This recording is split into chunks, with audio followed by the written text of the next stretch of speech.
आज हम लोग क्लास 10 में जो एक चैप्टर है जिसका नाम है मैडम राइड्स द बस, आज हम लोग वही चैप्टर को पढ़ेंगे। मैडम राइड्स द बस का अगर हम लोग टाइटल को समझें तो यहाँ पे मैडम एक छोटी सी लड़की का कहा गया है। जो लड़की का नाम है वल्ली। उसका पूरा नाम वलिया माई है, लेकिन उसे शॉर्ट नेम के रूप में वल्ली के रूप में जाना जाता है। और वो बस 8 साल की लड़की है और उसका एक शौक़ रहता है कि हम अपना लाइफ में एक बार बस का यात्रा करें।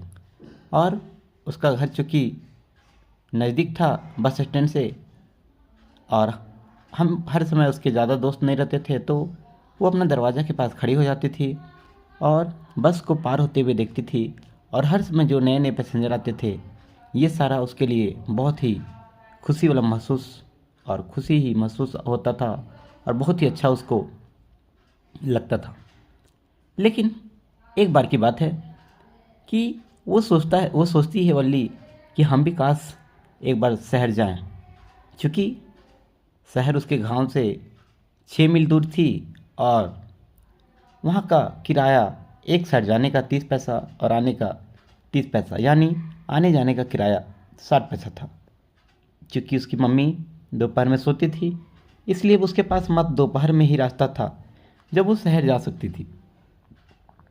क्योंकि समय भी 45 मिनट लगता था जाने में, इसलिए वो सोचती थी कि एक बार हम चढ़ें। इसके लिए वो पैसा जुगाड़ करती है और जुगाड़ करके वो एक बार बस में, जब बस उधर से लौट रही होते हैं तो वह इधर से मतलब शहर जा रहा होता बस, तो बस में वो बैठना चाहती है और कंडक्टर को हाथ देती है, बस रुकवाती है और वो बस में बैठ जाती है। क्योंकि जब बस में चढ़ रही होती तो कंडक्टर उसका हाथ अपना देता है, बोलता है कि आ जाओ, ऊपर चढ़ जाओ। छोटी सी बच्ची बोले, बच्ची किसको बोले आप, हम खुद चढ़ लेंगे अपना हिसाब। यानी वल्लू एक छोटी सी लड़की भले ही थी, लेकिन वल्ली किसी से अनजान इंसान से हेल्प नहीं लेती थी और वो खुद से बस में चढ़ती है।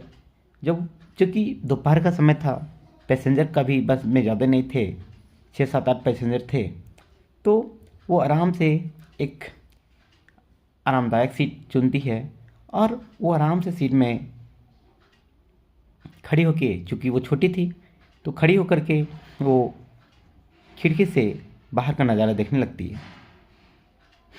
और जब बाहर का नज़ारा देखती रहती है तो वहाँ पे उसी के बगल सीट में एक बूढ़ा रहता है। वो उसको बोलता है, ये छोटी सी बच्ची तुम बैठ जाओ, क्योंकि बस अगर ब्रेक मारेगा तो चोट लग जाएगा तुम्हें, इसलिए तुम बैठ जाओ, बाहर ऐसे मत देखो वरना तुमको चोट लगेगा। तो ये बच्ची बोलती है, आपने बच्ची किसको कहा, मैं भी दूसरे लोग के जैसा 30 पैसे दी हूँ और मैं भी उतना किराया दूँ, तो मैं बच्ची नहीं हूँ।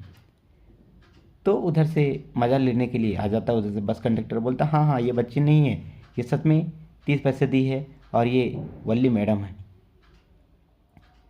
फिर आगे कुछ देर जाने के बाद उसमें एक और नया पैसेंजर चढ़ती है और इसका सीट के बगल में बैठ जाती है एक औरत। और औरत इसको बोलती है कि तुम अकेले आई हो क्या, कि तुम्हारे साथ कोई घर में बड़े लोग भी आए हैं। ये बोलती है, हम अकेले हैं, हम अपना केयर खुद कर सकते हैं। वो लेडीज़ बोलने लगती है कि आजकल छोटी छोटी बच्ची लोग बाहर आ जाती है, माँ बाप कैसे भेज देते हैं और कैसे ये सब बड़ी बच्ची लोग कैसे रहेगी, ये सारी चीज़ बताती है। लेकिन वो वली बोलती है कि हम अपना केयर खुद कर सकते हैं और तुमको मेरा केयर करने का कोई ज़रूरत नहीं है। बस आगे जाती है तो वल्ली को आगे एक गाय देखने को मिलता है जो रोड के बीचों बीच में कूद रही थी और यह सारा नज़ारा उसको बहुत ही अच्छा लगता है और वो बहुत खुशी से पूरा उछल पड़ती है और बहुत ही खुशी उसको महसूस होता है जब बीच रोड में गाय को उछलते हुए देखती है। और ऐसे धीरे धीरे देखते देखते नज़ारा पहुंच जाती है शहर में। जब सारे पैसेंजर उतर जाते हैं तो वल्ली को भी उतरने के लिए बोला जाता है, लेकिन वल्ली नहीं उतरती है। बस कंडक्टर जब इससे पूछता है कि शहर आ गया, अब तुम्हारा 30 पैसे का भाड़ा जो दी थी उसका ख़त्म हो गया, अब तुम उतर जाओ।